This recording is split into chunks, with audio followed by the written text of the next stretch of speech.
ဖြူကောင်းဆောင်တီတာယုမွန်ဤခင်မိုးမူရစေးနှင့်အတူကာမအားတိုးစေးများပါတွေ့ရှိ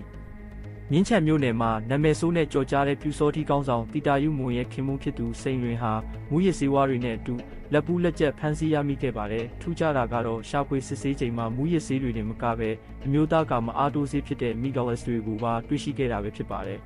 ခုနဟိုပါတဲ့စီးလီယာယောက်ျားအားစေးပါတယ်မူရစေးပါတယ်နော်ဟုတ်မူရစေးပါတယ်ငွေသားပါတယ်ကားပါတယ်အများများကကွဲနေတယ်လို့ကြားပါမက်ဂါလက်စ်ဟာအမျိုးသားများလိင်ဆက်ဆံမှုမှာကြာရှည်စေဖို့နဲ့ပန်းတီပန်းညှို့ဝေဒနာရှင်တွေအတွက်အသုံးပြုတဲ့ဆေးပြင်းတစ်မျိုးဖြစ်ပါတယ်